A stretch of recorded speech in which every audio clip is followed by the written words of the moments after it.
And action. Hey there, fellow wargamers. It's your man. It's the Sentinel from across the tabletop. And it's tournament talk. Just been to a tournament this weekend. It's February now. So let's talk about the new Arks of Omen Detachment, new Arks of Omen tournament scene. But before we do, well done for Jack Harpster for winning the ITC and LVO. Yeah, congratulations, bud.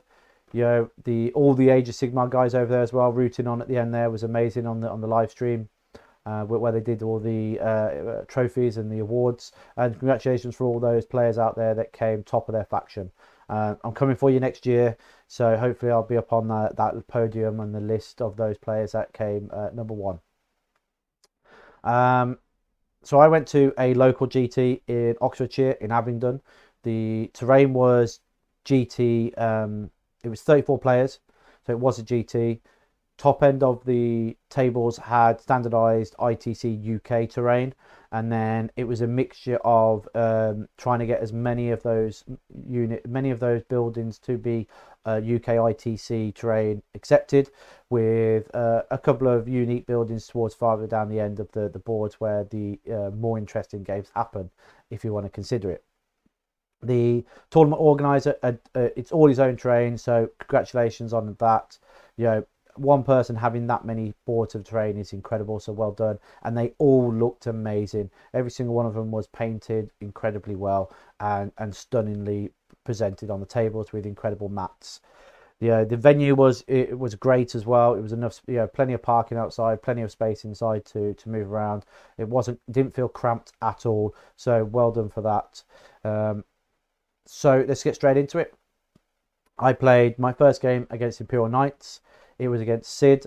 If you know Sid in the community, he's an incredible player. Plays Knights regularly. So I didn't know Sid up until meeting him for the first time at the tournament, and I went in with the overconfident that my army delivers on killing vehicles really, really well.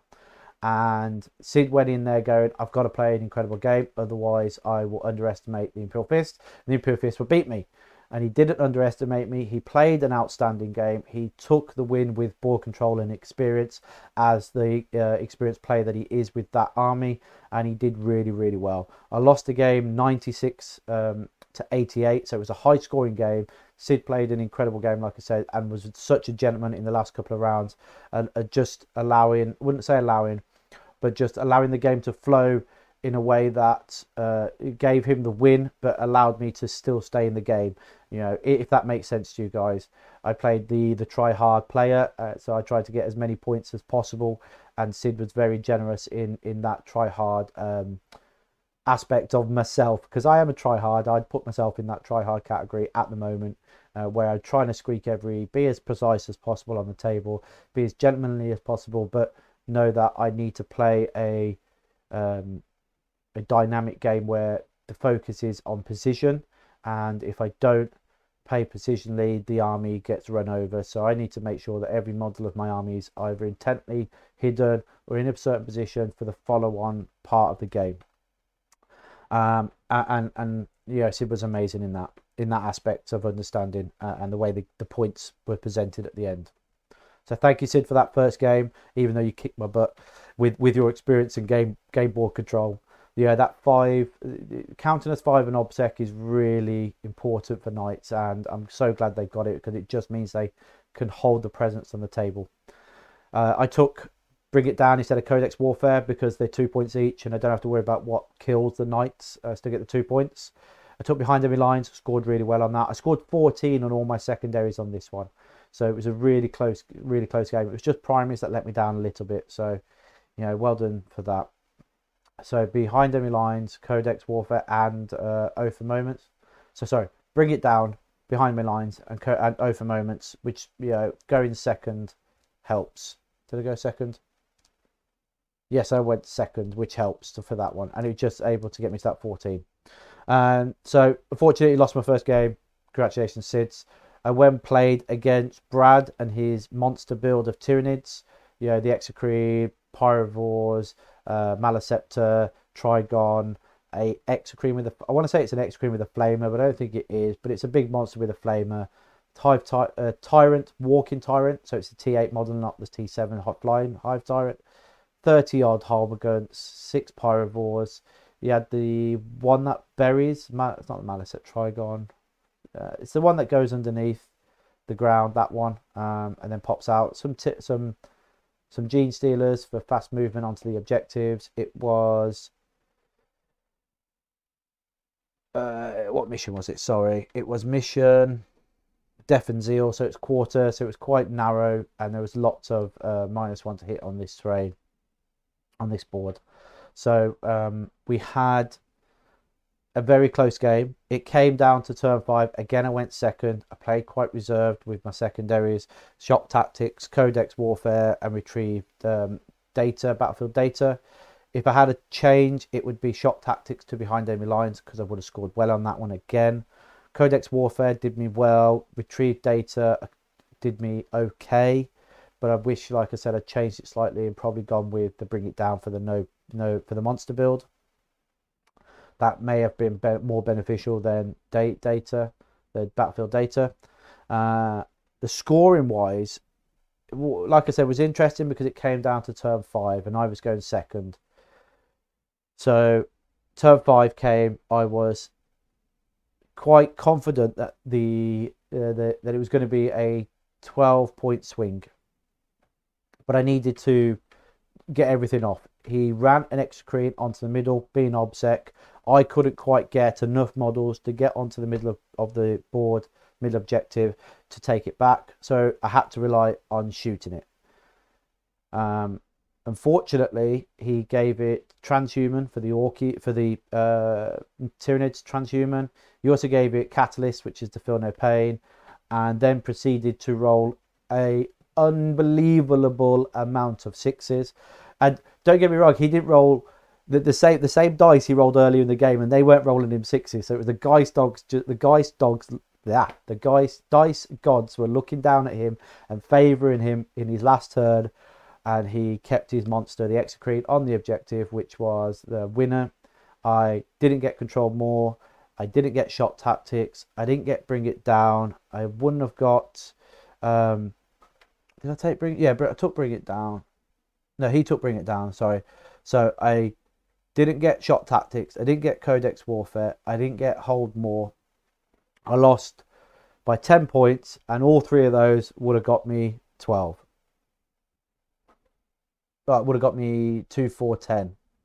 Codex warfare, shot tactics. What was the other one then? Direct assault. Yeah. So I lost out on direct assault. So yeah, the intention was to get 13 points on the last turn, and unfortunately I couldn't do it, which is frustrating. So upsetting. If I kill the monster, then I win by 1 or 2 points, and I didn't kill the Execrete, so he won by 10. It was like I said, it was a massive swing on the last turn. So well played to Brad there. Apologise for the model. I'll make it up to you, and you can, next time I see you. Although you did win, so that was made up for in a sense. So going into game 3 was against the new Astra Militarum book. It was Tide of Conviction.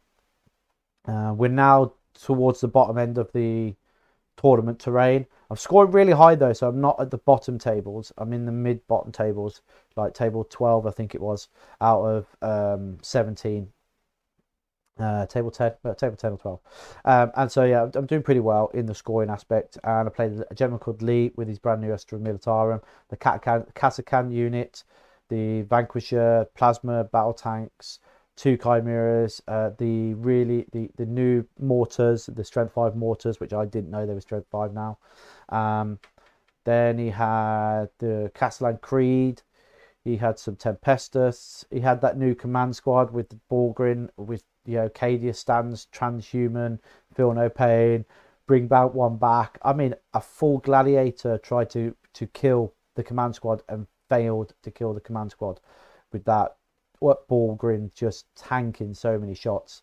It did leave his apothecary on his own, which then he just brought back another 3 models, and one of those was the Borgrin. So it was an incredible sort of unit on the table to just go out, and just means you could throw a unit in the middle now and have the potential from the shooting to survive. So well done there for Lee. I did win that one over experience. I turned the board into a hammer and anvil. and was able to push on the right flank where he pushed on the left. I went really aggressive with the infiltration on this, so I took the infiltrators and I deployed them 9 inches away from his deployment zone. Took behind enemy lines. I took Codex Warfare and Raise the Banner. Really risky with those 2 objectives in no man's land for Raise the Banner and move. But I had the suppressors, the attack bikes to screen all that out. So with behind enemy lines, I got the scouts in, a gladiator, my librarian moved into there, the Techmarine moved into there, and then I had enough units that I was able to push into his deployment zone to max out Codex Warfare. And like I said, I turned it to Hammer and Anvil and was able to hold the 3 objectives on my side on that sort of aspect of the board game, and that allowed me to have more control of the game, which was amazing. Final score on that ended up being 91 to myself to 61 for the guard. He castled quite aggressively with all of his tanks, his Catachan units, his mortars, and just left 2 chimeras with a couple of command squads for that commander aura secondary, allowing the boots on the ground and inflexible command to be able to control the one side of his pushing army. But like I said, it was like, I want to say 300 points of the army was in the middle and one flank, and then 1700 were in the corner. And when I went first into the infiltrators that were on the left flank where his whole army had castled, moved 6th, made a 4-inch charge, tagged his Catachan unit, killed half the Catachan units, tagged the battle tank, and then just kept him in that quarter for a turn, because he couldn't come forward where the infiltrators, because I'd blocked his movement with the infiltrators, and denied him access to the other flank because it just put too much of his units in range of my firepower to return from the executioner. So it kept him in the corner, and he castled. And I've been there. I've been a castling army, and I've felt the pain of being pinned into your quarter on turn 1 from Gaylord, and his Tyranids when I went to London Open, and he quartered me, cut me down in my own deployment zone. So I feel the pain. But that was the game. That was game 3. So 2 losses and 1 win on day 1. Not where I wanted to be at. It was the Tyranid army that let me down, essentially, not being able to kill that monster. But hey-ho. So we went into day 2, on game 4 against the Blood Angels player John, who had played recently in a charity event, Rhino Hammer. So go and check that out if you can for this year. Rhino Hammer, it will happen again, and it's for models for heroes. And we were teammates at the time, so for that event, and this time we were facing off each other. He brought an incredible dynamic list. I think maybe the sort of like foundations for the Blood Angels going into the future. He brought 2 Armigers for the firepower. He brought the Whirlwind again for that no Overwatch, and then he ran Sanguinary Guard, Death Company, an attack bike, Captain on bike, which was really nasty. It just got around the board so quickly. An Incursor unit and an Infiltrator unit, just to have that mid-board control. We played Mission, Secure Missing Artifacts, and I think this is just experience, because you generally move the one that's in no man's land first, not the one in your deployment zone. If you're going first, and you have to move one first, so you have that control, because that will generally be the one that the opponent picks for Secure Missing Artifacts for the 3 points. And he moved his one in his deployment zone back, so it meant that I was able to pull the one that I was going to give him to his missing artifacts, pull it away from him, and then pull my one closer. And when he picked it, I was able to score mine over his, and that was able to be potentially enough then for the results. He put 10 Terminators with Storm Shield Thunderhammers on the line. He was testing the resilience out with them against a proper shooty army that I was, but I only had 70% of my firepower on the table at the time, and he had an Apothecary. I was able to kill 9 of them with 70% of my firepower, but it was, like I said, it was the only unit he gave me target to. So it was the only unit that I could shoot at, and it was the only unit that I had range on and targeting to. So he was testing that out, and unfortunately that failed him, and he dropped away, and then losing like what was it, 370 points in turn 1 is quite painful. So secondary wise, I took Over Moments on this one, Codex Warfare behind enemy lines. Going first was quite tough for Codex Warfare Going first was quite tough with Over Moments because you struggle to get the holding the 2 in the middle. Because you go first, you throw a unit in there, and the opponent gets a chance to kill them off. So I only scored 12 on that. I got a 95 out of this match. It was only 2 points on Primary, and then 2 points on 3 points on Oath. I pretty much had board control from turn 2 onwards, and that allowed me then to dominate on the primary and the secondaries essentially. So great game, thanks John for that. And I think the build that you're running at the moment with a few tweaks is what a generic sort of Blood Angels list will look like in the future. They suffer from their secondaries now not having that Death Company secondary, so it'll be interesting to see where they go with that. So that was game 4, a win. So we got 2 wins and 2 losses. We are now at least going to finish in top half of the meta, top half of the tournament, so top 15 out of, so 34 players, top 17. So I was looking forward to playing my last game, thinking I'm going to come at least top half of the meta of the tournament. I was very pleased. I was paired up with one of our teammates. As you can see, this is our new team top here, Sentinel's name, and then at the Ambroston Gaming Club for the team ITC tournament. And I was paired up with one of our teammates. It was Rich Pearson with his Drukhari. And we've played a lot, me and Rich, against each other. Our armies are very much flip a coin. Whoever goes first wins. We set up, it was data salvage. So it was the 6 objectives, hold 2, hold 3, hold more. And the terrain was not UK standard terrain sizes. It was UK standard in proportions, but not sizes. The L's were a little bit bigger. They took up a lot of it, and there was 2 of the big L's in the middle and 2 big L's in the outs, and then the smaller L's on the outskirts. So it's slightly different terrain setup, and 2 bigger terrains in the middle. So it wasn't our standard sort of terrain set that we were used to, which meant that I got the benefit of more out of line of sight than he did with the way the board is moved, and he probably didn't potentially want that. I got first turn, able to drop a raider down to middle bracket, and then I moved really aggressively again, took behind enemy lines for this one. I took behind enemy lines, raised the banner. It was a risky one, but I thought if I could do it, it would work in my behalf, in my favor, and it did. Codex Warfare, deployed really aggressive with the infiltrators, went first, got both of those infiltrators into his deployment zone, scoring me 4 points on turn 1, and then the extra CP. And then it took him 3 turns to take one of my infiltrator units out of his deployment zone. And by then, that behind enemy lines, a scout unit charged a unit of racks on the back objective and killed them all.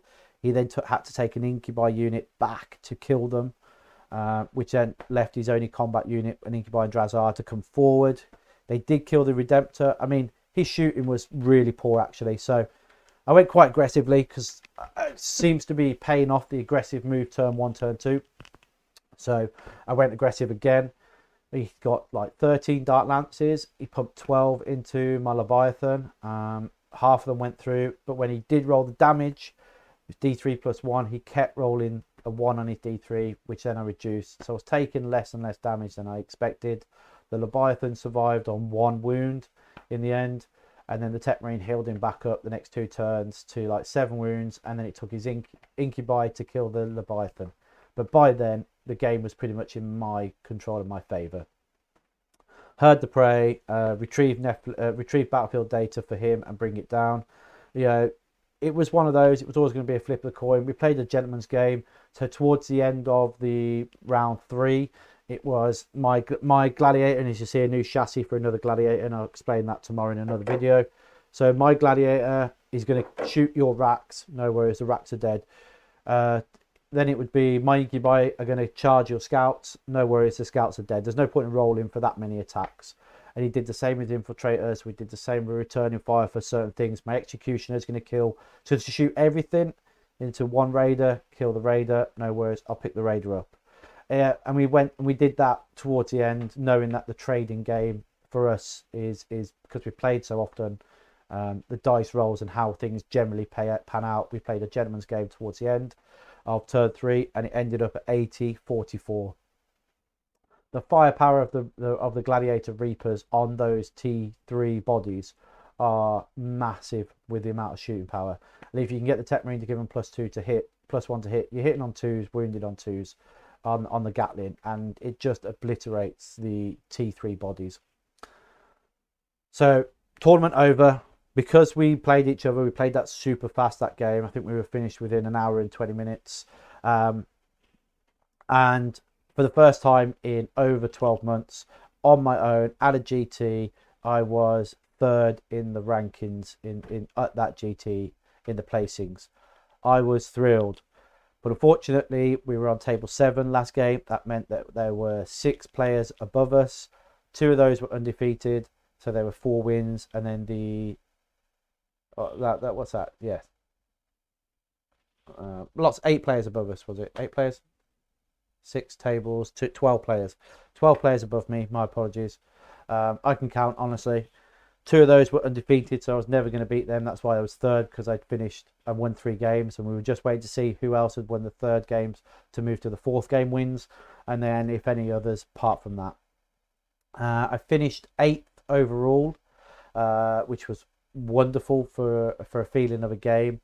I was hoping to finish 6th or 5th, but there was a few changes at the last minute with points, and winners that I wasn't expecting to win and losers that I wasn't expecting to lose, so that dropped me a few more places than expected. But hey, it's the way it goes. I did finish highest placing for the team.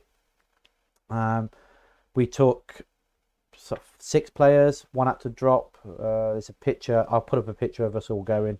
So it was myself that came 8th. I do have a picture of the rankings of where we all finished though, which was really good.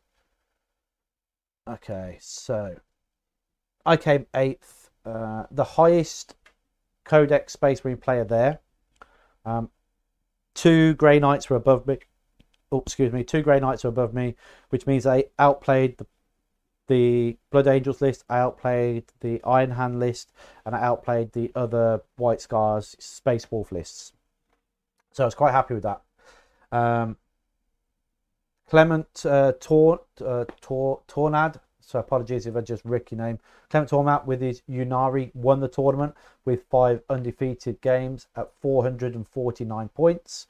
And I came 8th with 427 points.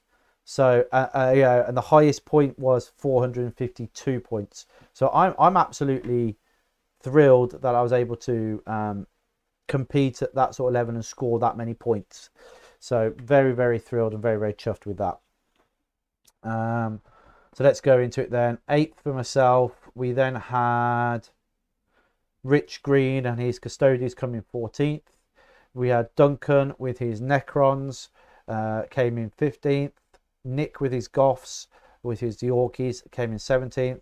Rich Pearson with his Cabal of the Black Heart, Drukari, came in 18th.